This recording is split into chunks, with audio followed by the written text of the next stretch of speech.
Every single relationship you have is altered by drug abuse. It is. And if you think not, you're not thinking. That's right. He had the kind of face they said could be struck on a Roman coin, 3 Golden Globe nominations, an Oscar nod. Then somewhere along the way, while his younger sister became America's sweetheart, Eric Roberts disappeared from the A-list. He never stopped working. Over 700 film credits prove that, but the trajectory changed. The promising leading man became the king of B-movies. So what really happened to Eric Roberts? Early life and promise. Born on April 18, 1956, in Biloxi, Mississippi, Eric Anthony Roberts grew up breathing theater. His parents, Walter and Betty Lou, ran a children's acting school right out of their home in Atlanta. Young Eric was surrounded by performers, scripts, and the magic of storytelling from the time he could walk. It was the kind of upbringing that either drives you away from the business entirely or pulls you into it completely.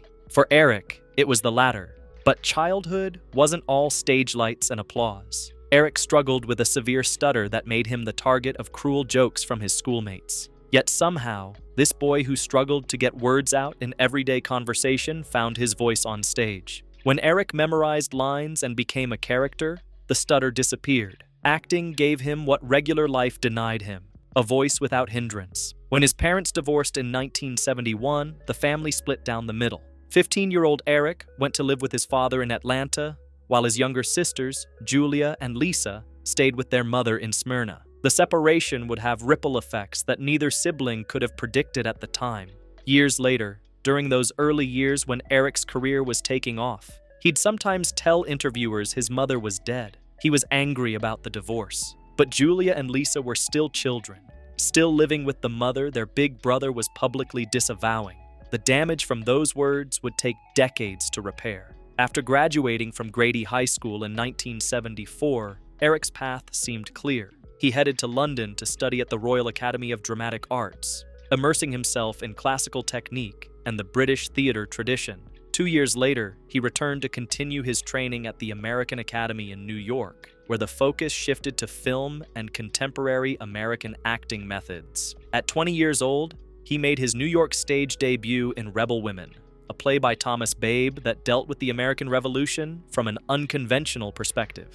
The theater world took notice. This young man had something special, an intensity that drew you in, a presence that commanded attention.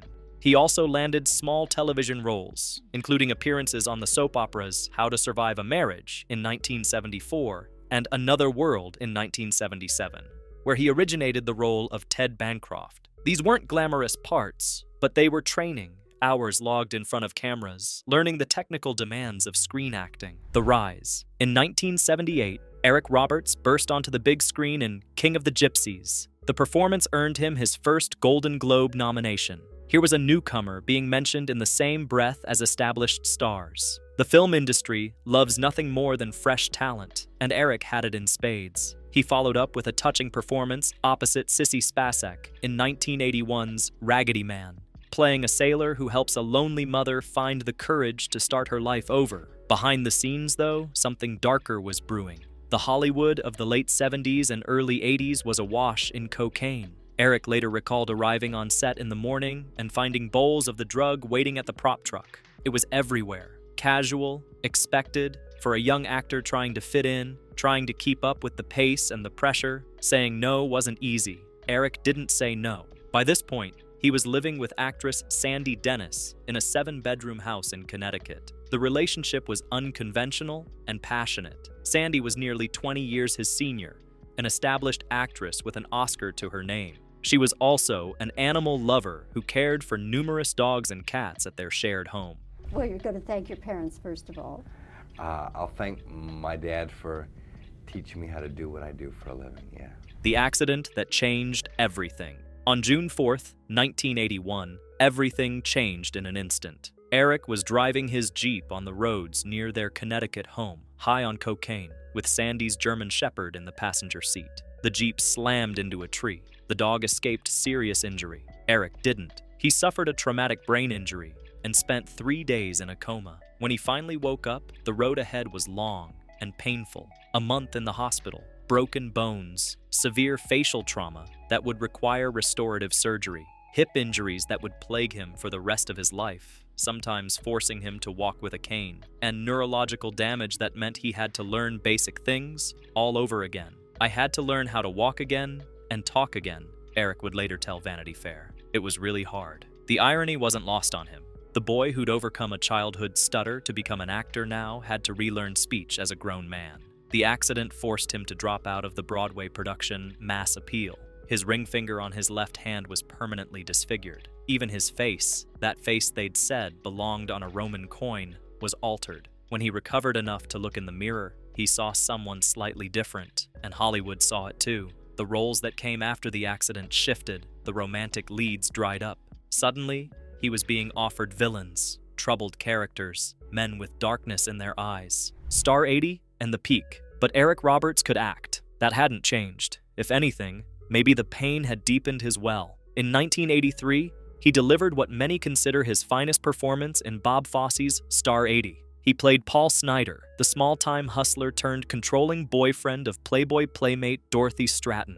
It was a role that required him to be pathetic and terrifying in equal measure, to make audiences understand a man even as they recoiled from him. Eric didn't just play Paul Snyder, he inhabited him with an intensity that was almost uncomfortable to watch. The performance earned him his second Golden Globe nomination and should have earned him an Oscar nod, though it didn't. Critics were divided on whether his approach was brilliant or over the top, but no one could deny the raw power of what he'd done on screen. The following year, he held his own opposite Mickey Rourke in The Pope of Greenwich Village, bringing explosive energy to a gritty urban drama. Then came 1985 and Runaway Train, the film that would become Eric's signature from this era. Playing escaped convict Buck McGeehee in this high-octane thriller, Eric earned both his third Golden Globe nomination and his first and only Academy Award nomination for Best Supporting Actor. The film, set mostly on an out-of-control train barreling through the Alaskan wilderness, required intense physical work and emotional vulnerability. Eric delivered both. His Buck was tough but broken,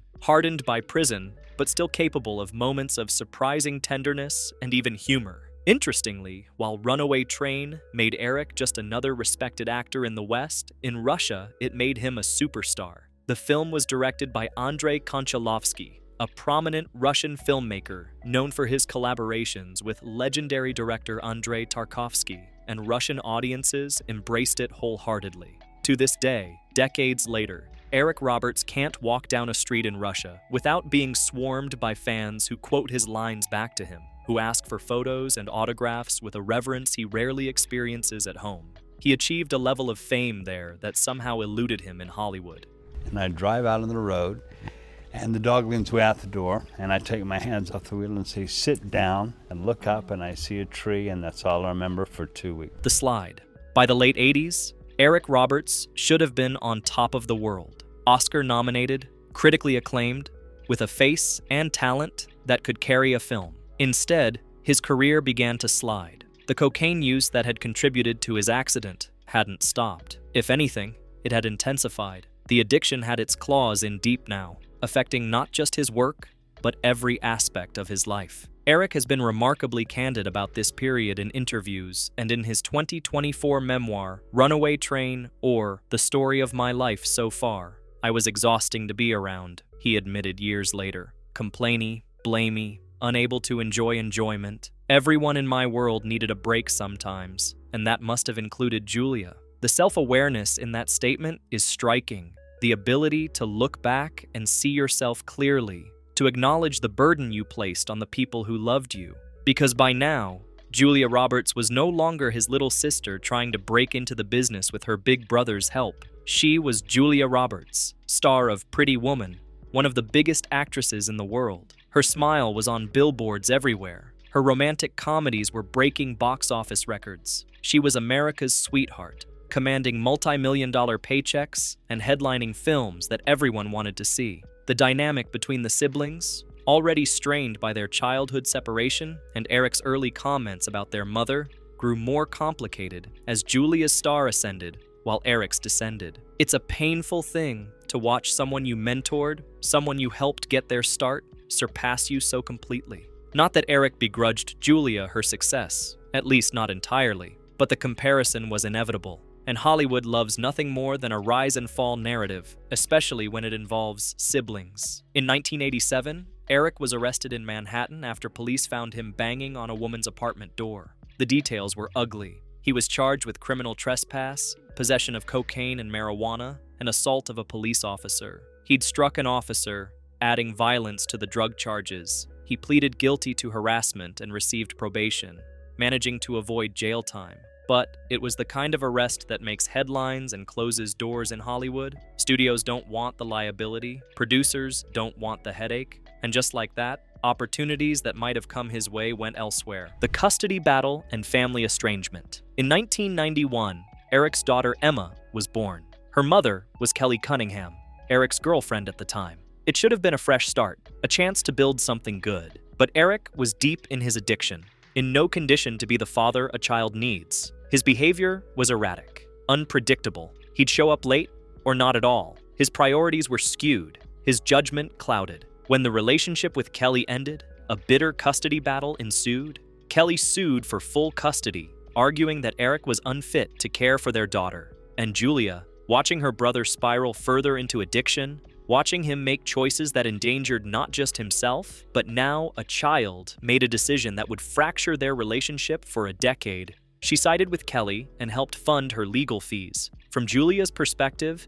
she was protecting her niece. From Eric's perspective, it was the ultimate betrayal. His own sister, helping to take his daughter away. The custody hearing was brutal, with Eric's addiction and arrests laid bare in legal documents. The judge's decision was swift. Eric lost custody of 1-year-old Emma, and in losing custody, he also lost his relationship with Julia. Of course, the biggest consequence of my drug use was losing Emma, Eric wrote in his memoir. He also acknowledged understanding why Julia made the choice she did. I wouldn't be surprised if they suffered from PTSD from when it was dangerous to be around me. Lisa and Julia needed love and protection. Instead, they got fear and uncertainty. For the next decade, Eric and Julia were estranged. On Howard Stern's radio show in 2001, Eric confirmed they hadn't spoken in years. There were resentments on both sides, words spoken in anger and pain. In a 2018 Vanity Fair interview, Eric made comments that would later haunt him,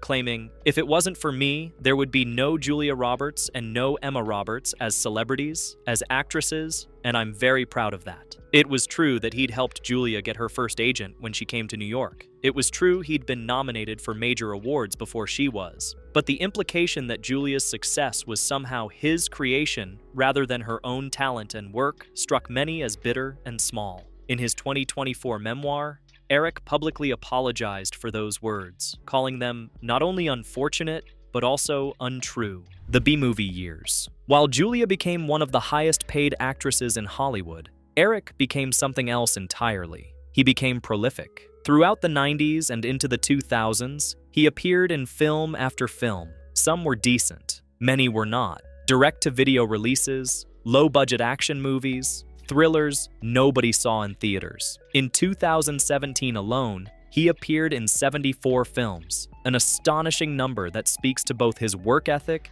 and his willingness to say yes to almost anything. The math is staggering. Most actors would consider themselves busy with 2 or 3 projects a year. Eric was doing dozens. He'd fly to one location, shoot for a few days or weeks, fly to the next. Romania 1 month, Bulgaria the next. Low-budget horror films, action thrillers that went straight to DVD, family movies, Sci-Fi Channel originals. It wasn't glamorous work, but it was work, and Eric showed up. When people asked him about it, Eric's answer was refreshingly honest. "I've done a lot of shit," he told one interviewer in the mid-90s, "but I've had a great time. I also don't have to die for my work anymore." There was a pragmatism to his approach. He had bills to pay, a life to live, and if that meant appearing in films that most people would never hear of, so be it. There's something admirable in that attitude. He wasn't chasing awards or prestige anymore. He was working at his craft, supporting himself, doing what he loved to do even if the venues had changed. In an industry where egos run rampant and actors often wait years for the right role, Eric became known as someone who would show up, know his lines, and do the job professionally regardless of the budget or the script quality. He appeared in Best of the Best in 1989, a martial arts film that became a cult classic, and returned for the sequel. He had a memorable role in The Specialist with Sharon Stone and Sylvester Stallone in 1994. In 1996, he became the only non-British actor to play the Master in the Doctor Who television film, a distinction that made him beloved among devoted sci-fi fans. He popped up in music videos including The Killer's Mr. Brightside in 2003, which he reprised years later in their song Miss Atomic Bomb. Mariah Carey cast him in 2 videos in 2005 for We Belong Together and It's Like That. He had recurring roles on TV shows like Less Than Perfect, Heroes, and The Young and the Restless. Then there was his appearance as mob boss Sal Maroni in Christopher Nolan's The Dark Knight in 2008, bringing him back to the A-list, if only for one scene opposite Christian Bale's Batman. Through it all, Eric kept working.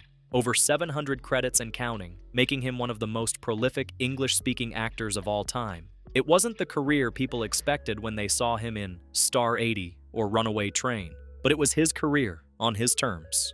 As a matter of fact, I told her about Julia, and I was very proud of my sister. Reconciliation and redemption.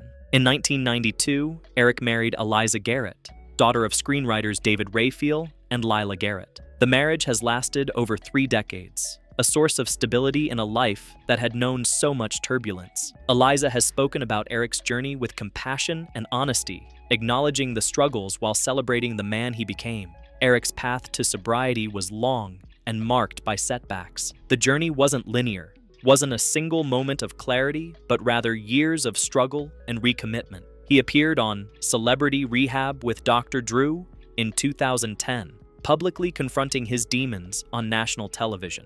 His wife later noted that some of his best work came after that experience, after really committing to the process of recovery. Eric traded cocaine for marijuana, which he's been open about using. He's called himself a pothead all my life. With several sober breaks, I refer to as binge sobriety. It's an honest assessment, perhaps more honest than Hollywood usually allows. The real turning point in Eric's personal life came in November 2004. Julia gave birth to twins, Hazel and Phineas, and Eric and Eliza went to the hospital to drop off gifts. It had been a decade since the siblings had really talked. A decade of silence, of hurt feelings, of things said and things left unsaid. Eric didn't know what kind of reception he'd get. Would Julia even let him in the room? But standing there in that hospital room, looking at his new niece and nephew, these tiny, perfect babies who knew nothing of old grievances and family feuds, something shifted. Sometimes it takes the birth of children to put old grievances in perspective, to remind you what actually matters. Family, forgiveness, moving forward rather than staying trapped in the past. We all dropped a couple of tears, and everything is back on track, Eric told People magazine afterward. He later described being ushered into their room and immediately awash in brotherly and unclely love. The tears were real, the emotion genuine. 2 people who'd grown up together, who'd once been close, finding their way back to each other through their shared joy and new life. The reconciliation wasn't instant or perfect, but Julia and Eric began rebuilding their relationship. They became what Eric called email buddies, staying in touch through written messages. They spent holidays together, slowly creating new memories. The wounds from the past didn't disappear, but they began to scar over, becoming part of their history rather than their present. Eric's relationship with his daughter Emma has been more complicated. She was raised primarily by her mother Kelly, and Eric missed most of her childhood due to his struggles with addiction and the custody battle that left Kelly with full custody.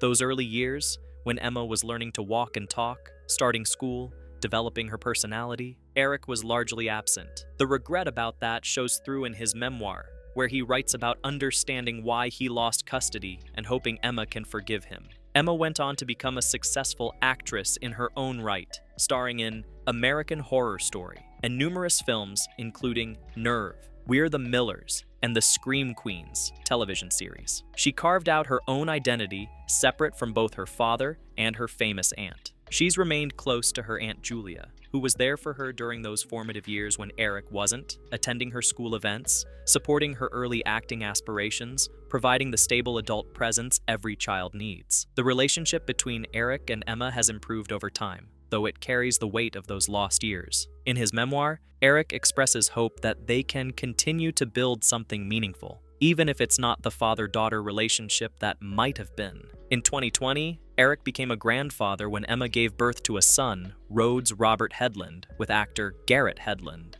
It was another chance at family, at being present for someone in a way he hadn't always managed before. I've had my Academy Award speech ready since I was 8 years old.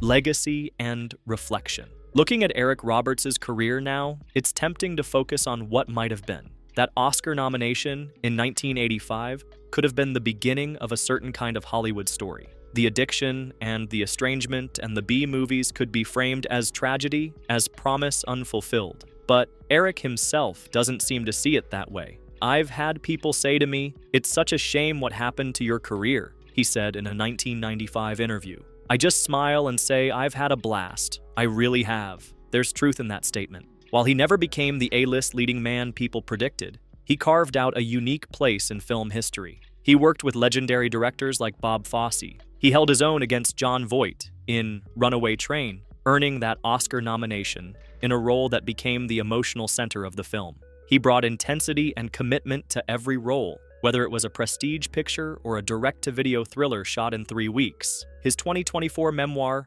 Runaway Train, or The Story of My Life So Far, was an act of accountability. In its pages, Eric confronted his demons with unflinching honesty, acknowledged his failures as a father and brother, and expressed hope for continued healing. He wrote honestly about his father's abuse, his own struggles with addiction, and the ways those patterns affected everyone around him.